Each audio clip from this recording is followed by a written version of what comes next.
This channel does not promote any violent, harmful, or illegal activities. All content provided by this channel is meant for an educational purpose only. Supreme কোর্টের নির্দেশে দিল্লিতে NIA থানায় মোথাবাড়ি মামলা।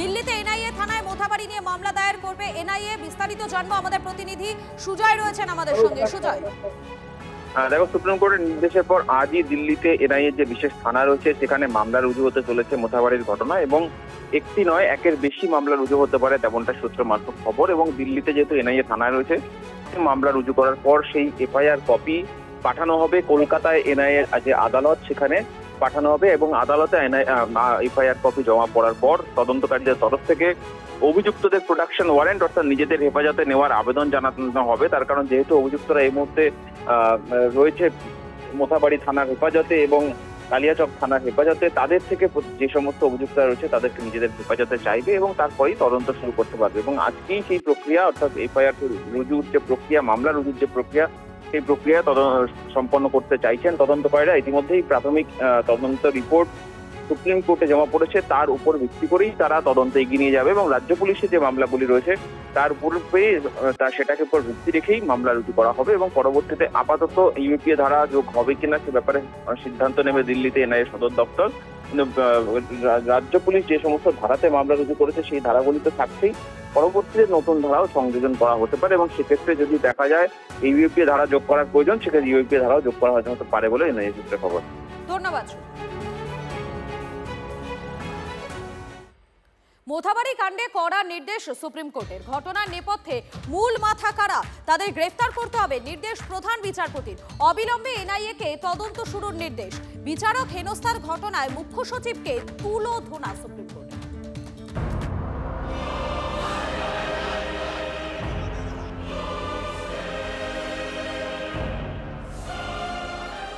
মোথাবাড়ি কাণ্ডে মুখ্য সচিবকে তিরস্কার সুপ্রিম কোর্টের।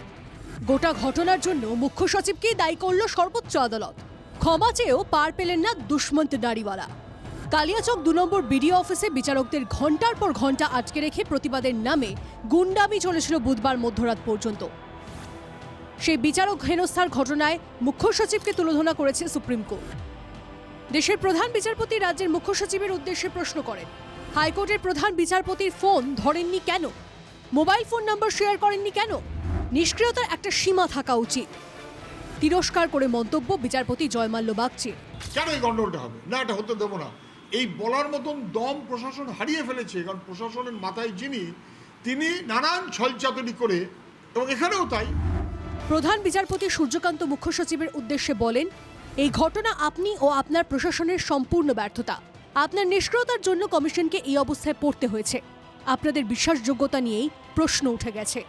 একগুঁয়ে আমলাতান্ত্রিক মনোভাব অন্য রাজ্যেও দেখছি। কারোরই ফোন ধরেননি, ফাউল প্লে হয়েছে। অবিলম্বে পশ্চিমবঙ্গে অন্য রাজ্য থেকে বা কেন্দ্রীয় ক্যাডারের মুখ্য সচিব, স্বরাষ্ট্র সচিব এদেরকে এনে বসানো দরকার। দুশ্মন নারীওয়ালাকে ভর্ৎসনা প্রধান বিচারপতির। আপনার পদমর্যাদা এতটাই বেশি যে হাইকোর্টের প্রধান বিচারপতির মতো ছোট মানুষরা আপনাকে যোগাযোগ করতে পারেন না। দয়া করে নিজেকে একটু নিচে নামিয়ে আনুন, যাতে প্রধান বিচারপতির মতো নগণ্য মানুষরা আপনার সঙ্গে যোগাযোগ করতে পারে।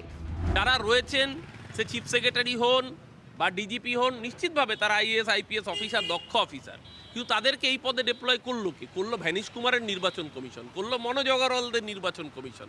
যারা দায়িত্বে ছিলেন তাদের সরিয়ে যখন এদেরকে ডিপ্লয় করলেন, তাহলে তারা যদি ল অ্যান্ড অর্ডার এনফোর্স করতে না পারে, তার রেসপন্সিবিলিটি কার? তৃণমূল কংগ্রেসের, না যারা তাকে বসিয়েছেন তাদের, অর্থাৎ নির্বাচন কমিশনের?